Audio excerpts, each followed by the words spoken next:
Hey guys, welcome back to my channel. So in last week's video, I let you guys know that I am about 6 months pregnant, and I asked if you guys would be interested in the differences in healthcare between the UK and Denmark, because I had my first son in the UK in London, and I'm gonna have the second one here in Copenhagen. You guys responded really positively and said that you'd be interested, so that's the concept of today's video. I just want to say up front, this isn't going to become a mommy vlog. It's nothing wrong with those kind of channels, it's just not what I do. So don't worry, you will still get lots of history videos and things to do in Copenhagen.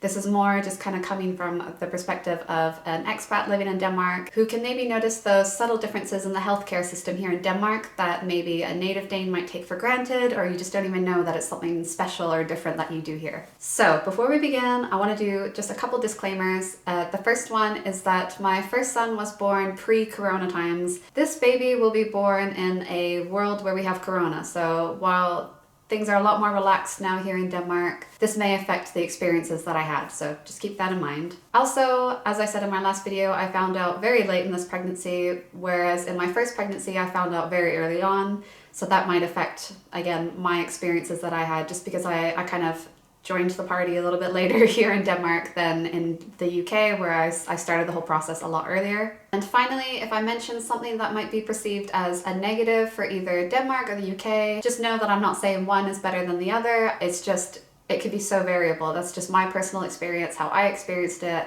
Again, pre-corona times might be very different post-corona times, and it might be totally different to the woman next to me going through the exact same thing. So I'm just speaking from my experience. Nothing's better, nothing's worse. These are just the differences that I've noticed.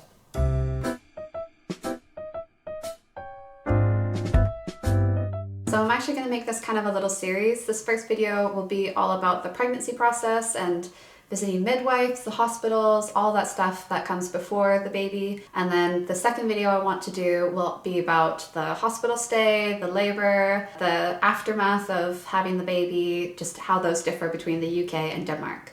So this is part one, and I've already heard quite a few differences that they do here in Denmark for just the whole birthing process. So I'm quite excited to be able to get that video out to you guys a little bit later, so watch out for that one. All right, let's get started.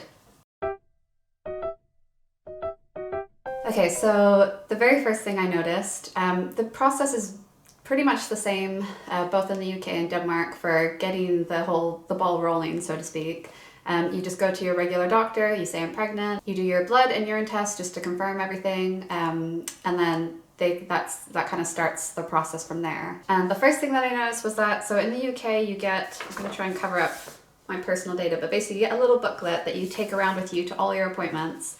And it's just got all your data in it, like anytime you meet a midwife or your doctor, if they do measurements, if they do blood tests, anything, any data relating to your pregnancy will go in this book. And then the idea is that when you go into the hospital to give birth, you bring your book with you. So it will get passed around if you move rooms, if just different midwives changing shifts, so then they've got all the record of your health history, your baby's health history, everything is here, and it kind of follows you around the hospital. This is a little bit thinner now, and it's a bit thicker when you start, but just as you go, they kind of take pages out, and especially after the labor, I think yeah, some bits will stay with the hospital, and then you can keep this if you want to. You don't have to, but I did. And then you also, with this, you also get basically a sticker sheet of labels that has your name, your hospital number, just all your personal details with a barcode. And then so anytime you go through appointments like at the hospital with a midwife or whoever, where you maybe need to do a blood test or whatever, they can just peel off one of those stickers, stick it on your test, and then that all kind of gets saved in your data. So I think in the UK some data will be on the computer, you obviously won't have access to that, and then half is physical, still like a physical paper copy. Whereas here in Denmark, and I thought this was so strange, you get a piece of paper, and obviously I'm going to just show you the back because it's got all my details on the front, but it's just, so when you go to that first appointment with your doctor, this is what they give you. It'll be stamped from your doctor, or it will have their details written on it, your details written on it, and it's just very basic information. Like it will document any appointments you've had, and then what data comes from that. For example, if it's an ultrasound, what the measurements are, whatever. It's not that detailed. The rest of it's all digital, so the doctor will be, of course, making notes, and then it's all attached to your personal identification number here in Denmark. So I found that a bit strange to get used to, just because I'm used to, for my first birth, I have all the information right in front of me. If I'm sitting at home and I'm wondering about something or stressing about something, I can just flip through my book. I have it right there. All the information is there for me to read. Whereas here in Denmark, it's, of course, I'm sure if you asked your doctor about it, they would of course tell you what you want to know, but it's not something that you can access right away. I mean, the downside to having to carry the booklet around with you is that you, of course, have to remember it for all your appointments. So if you forget it, it's kind of a bit like, it's not the end of the world, but you just have to make sure that that data gets input next time you go to your next appointment. Whereas with the Danish way, with just your piece of paper and everything's more digitalized, it's not a problem if you, I mean, they do tell you to bring that piece of paper to every appointment, but to be honest, I've maybe been asked for it once. It's all pretty much done on the computer, so that's kind of nice that you don't have to, if you forget it, it's not the end of the world. But on the other hand, I find you get so many pieces of paper and booklets and like little bits here anyway, so I've kind of just gotten together my own folder and I bring that to appointments anyway. So I don't know, it's just, I don't know if one is better than the other, but that's just the difference, that maybe Denmark is a little bit more digital than the UK. Saying that, I don't know if things have changed, because it's been 3 years since I gave birth in London. Maybe it has. For example, I hear that nowadays they have an app that you can use where you can directly text a midwife if you're having any problems or worries or things like that. That didn't exist when I was over there. I'm sure that probably came about in the Corona times as a solution to like avoiding face-to-face meetings. So yeah, it's just different. Maybe they are starting to go a bit more digital in the UK. I don't know, but it's just the differences. Everything, it's not even just with pregnancy over here. Everything is so centralized.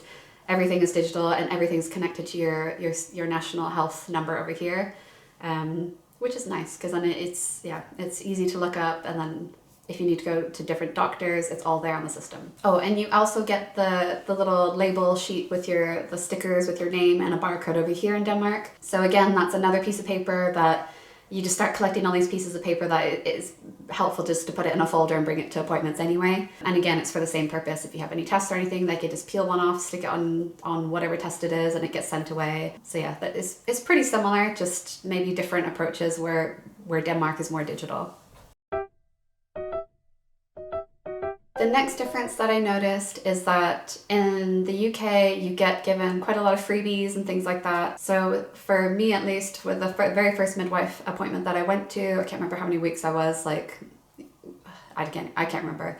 But they basically give you a baby starter pack, and it's got product samples, coupons, information booklets, apps you can download, things like that. There's a big pack that you can take home with you. The one that I got was called Emma's Diary, or that's the provider, that's who makes them. You can actually get them for like different parts of your pregnancy, for example, first trimester, second trimester, third trimester. Here in Denmark, they do also have baby packs, baby boxes, things like that, but it's something that you have to kind of like seek out yourself. For example, some of the supermarkets do it, and you just go on their website and you register your name, address, whatever they want. And you just go in the store and pick it up, and it's free. But that is something that you kind of have to like hunt out for yourself. There's actually a really good one that I was very impressed with here. There's a baby store over here called Baby Sam, which is probably comparable to like Mother Care in the UK. Oh wait, didn't they go bankrupt? But it's like a baby store here in Denmark that has everything for babies and kids and everything. They do a baby box, basically. You get like quite a big box full of like full-size baby products. We also went with one of the supermarkets over here with their baby bag. You get an actual little bag, and again with full-size products. And I don't really remember that in the UK. That I remember it being more like small travel samples, things like that, which, I mean, it helps, it's free, that's great. But to have full-size products, I thought that was very, very nice. And that seems to be more the standard over here in Denmark. When I look at what different baby packs are available, it does tend to be more full-size products that you might get a bit more use out of. So the next difference, I guess you'd say, is the midwives. Both in the UK and Denmark, I felt very cared for and everything, but more in the UK, again, I don't know, maybe this is just because it's London, it's such a big city, the hospitals are so busy, you don't get the same midwife throughout the whole pregnancy process. So it is a different person that you've seen every time. I mean, they're generally, I mean, you have your booklet, so and some details are on their system as well. So you go into the appointment and they have all your information. If they need anything else, they can just ask you. But I never really felt like I was repeating myself, like, oh, I have to explain myself again. Like they knew. Here in Denmark, they say they try to kind of keep the same midwife throughout. Again, it's a big city, and also there's a really bad healthcare worker shortage at the moment. So to be honest, if that doesn't happen, then I'm fine with that. I understand. It's just kind of the nature of these things. But it's very much a focus here in Denmark that they would like you to have the same midwife throughout, just for your own peace of mind. I'm sure it's easier for them as well. They know you when you come in to give birth and everything like that. So that's something that they really emphasize. Another thing that they really focus on here in Denmark is just if I had to compare the differences between the UK approach and the Danish approach to the whole pregnancy process. In the UK, it's very much, we want you to be informed. We have all this information to give you. We want you to see there's option A, B, C, D, E, like you have to have all the information, which is nice. Sometimes it can be information overload, but especially if it's your first birth, I don't know, I quite liked having just all the information. And their whole thing is that they want you to make an informed choice that is right for you. For example, I want a natural birth, I want to breastfeed, I don't want to breastfeed, just all these things. So you've got all the data, all the information, and then from there you can make the right choice for you. And from my experience, they 100% respect that. Here in Denmark, it's not that they don't want you to be informed, they very much do. And every appointment I've been to, they've always been like, if you have any questions, just ask. But again, I think it goes back to the onus is more on you to kind of do your own research, like the baby packs and things like that. It's kind of the same with their approach here, whereas I don't know, I get the feeling that Danish mothers kind of do their own research more. You do get little information booklets and stuff over here in Denmark as well.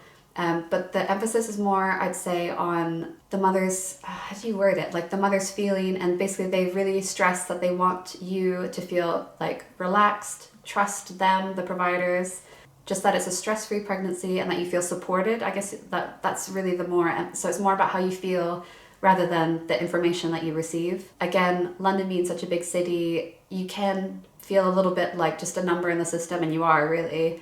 There's so many people coming in and out all the time through the hospitals.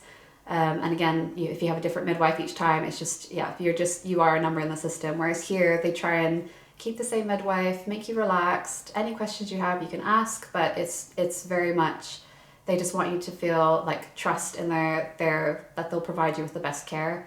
Whereas I'm sure they want that in the UK as well, but that wasn't really the emphasis that they gave you, or that's not what I was told, kind of thing. Another difference, one thing I found quite difficult in Denmark, but again, I found out about this pregnancy quite late, so maybe my experience isn't quite typical. In the UK, I found that, again, when we're talking about getting the ball rolling, going to that first appointment with your doctor, everything was just a lot smoother, but I did find out a lot easier, so maybe that kind of helped. Just for example, going to the doctor in the UK, you do all the tests, get everything confirmed, and then you basically just get letters mailed to you with appointments, like week whatever, you'll meet the midwife, this week you'll meet your doctor, kind of thing. The NHS will make appointments for you, and if they're not convenient, you can just reschedule. But I really liked that that was kind of done in advance for you, and so you knew what to expect like week to week. Here in Denmark, I really had to chase a lot more with like making my own appointments. Like for example, here, at least at my doctor, again, I don't know if this is the same all throughout Denmark, but when you go to the doctor here and you get your blood test, everything confirmed, you get your little piece of paper, you're ready to go. The next step is on you, basically. You have to, each hospital has like a website form, so you get assigned your hospital. You can change it later, I think from 20 weeks. If you're not happy or you, for whatever reason you want to change, you can change. But you basically first get assigned a hospital and you have to go onto their website, put in your information, and then book a time to see the midwife for the first time. So it's more you have to kind of do the chasing to start with. Otherwise, normally you have to kind of see in your notes. Again, that's another piece of paper they give you saying like week this, you have to see this person, that person. You kind of have to refer to those notes and say, just basically make the appointments for yourself that week and make sure that you do it. So there's a little bit more chasing here in Denmark, at least that's how I found it. But maybe again, that's Copenhagen, they're busy, I don't know, it's just, that's how I've experienced it. I think that's just something that maybe surprised me about here in Denmark, because as I said before, everything is so centralized here. I would have thought it'd be a bit more like in the UK where your appointments are just mailed out to you or sent to you, whereas I feel like I've been on the phone a lot here, chasing different like hospitals, doctors, talking to midwives, like all these things. I feel like I've just had to chase a bit more here in Denmark. So again, the onus is kind of more on the mother to kind of do the chasing with things like this, which is fair enough, and they're very flexible. So when you call up and if you can't do a certain date that they offer, it's totally fine to get another date. Whereas with the NHS, you're kind of just mailed a letter, you're given a date, and if you can't do that, then of course you have to chase them, and especially in London, it can be a bit of a struggle to get the date that you want or something more convenient. So it's, yeah, just another difference that I've noticed. There's pros and cons to each of them. As I had touched on briefly before, hospitals being assigned to you, in the UK, what I remember is you give, at that first midwife appointment where you get that baby pack, you give your like first choice, second choice, I can't remember if you do a third, but it's like basically your top few choices of hospitals that you'd like to give birth at. Here in Denmark, it's pretty much just assigned to you right away based on where you live, so like what your postcode is. It's usually the nearest hospital to you, or if, for example, if you're having like a multiple births, so like twins, triplets, things like that, there will be certain hospitals that are better for that, so they'll automatically assign you for that one. I'm really happy with the hospital that I got assigned to here in Denmark, so I'm not going to change. But again, you can request to change at I think 20 or 22 weeks, something like that. And then if the hospital that you want to go to, if they have space, they will of course accommodate you. But again, we're in like post-corona times, and also there's a lot of healthcare shortages in all the hospitals, especially in the capital, but across Denmark. So the hospitals could be quite pressed. So I don't have experience with changing hospitals, how that would go. I'm sure it'd be fine. In the UK, I got my first choice hospital, and again, I picked it based on proximity to where we lived. But yeah, no, it maybe seems a little bit less, I don't know, maybe less flexible in the UK, because it's if you want a hospital and they say no, they don't have room for you, that's kind of it. But then it's kind of the same here in Denmark. So I think for both, it really just depends on the hospital's capacity, what if they have space for you. If they don't, I mean, you wouldn't really want to go to a hospital that doesn't have space for you anyway. So yeah, I'm happy with both my choices for both the hospital in the UK and here in Denmark. It's worked out okay. Oh, that's another thing. There's quite a big difference between, you know, in the UK, there's a lot more of a noticeable like class divide, things like that. There's also a noticeable private versus public, I guess you'd say, healthcare like discussion. I don't know, like there's basically, I'll talk about my hospital. So you can go via the NHS, and then of course everything's free, which is what I did. But within the hospitals, often there will be a private ward and the public NHS ward, often right next to each other, so I don't really see, don't know how much difference that would make, yeah, giving birth. But in the hospital I chose, the private ward was right next to the one that I was in. And you just basically pay extra per night. I don't think it was like a ton of money. Like I think for the room you pay, I don't know, I can't remember the numbers off the top of my head, but it wasn't so unattainable that the average person you could probably stretch to do it. But if it's free and it's like it's in the same hospital anyway, I don't know, I didn't see the point of it. But there is really more of a divide in like the private hospitals, especially in London, that you can choose versus the public ones, so to speak. There's one in London that all the royals give birth in, so of course a lot of like upper class Londoners, they want to choose that hospital to have their baby in as well. So there's that whole kind of like class thing that you really don't have in Denmark. Here in Denmark, in fact, there's something called 𝗔𝗕𝗘𝗥𝗦, which is like just an idea that like everyone is equal, everyone is the same, you're not better than anyone else, no one's better than you. And a good example of that is the hospital I'm giving birth in. That's where the royals give birth, and it's not seen as like oh, you're fancy, like giving birth in that hospital. It's just, that's just what it is. Everyone in society here is equal, we're the same. And if you are a little bit arrogant and you maybe think that you're better than someone else, that's not really well received here in Denmark. Whereas in London, if you say that you're giving birth at a private hospital or a private ward, it's people will automatically assume like, oh, you've got lots of money, or you're from a different class, or there's just all these different like social kind of connotations that you get from that. Whereas here, if you, I don't know, you don't have that same class conversation, I guess you'd say, here in Denmark.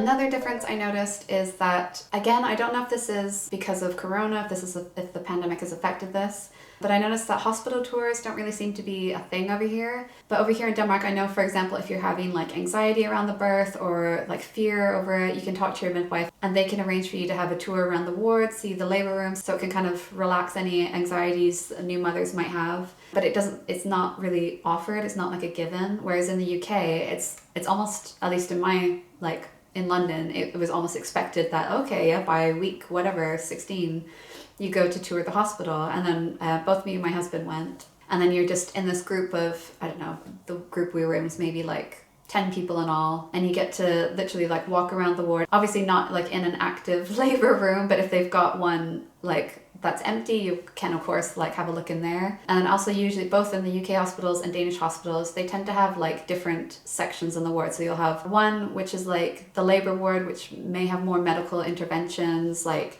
for example if you want an epidural or any kind of like pain medication, you'll be in this ward. Then they have one which will be like in the UK they call it a birthing center. I think it's kind of the same here, where that would be more suited for women who want to do like pain-free births. You might want to have like a water birth, things like that, where it's a lot more less interventions, I guess you'd say. So particularly when there's like different sections and maybe you don't really know what kind of birth you want to have, it can be handy to have that hospital tour. So in the UK, I'd say that it was something that was advertised more, like it was in your notes that you could just call up the hospital and arrange for the hospital tour. I think it's just more over here in Denmark, like it's not the norm, but if you want to do it, I'm sure if you talk to your midwife, it would be absolutely no problem.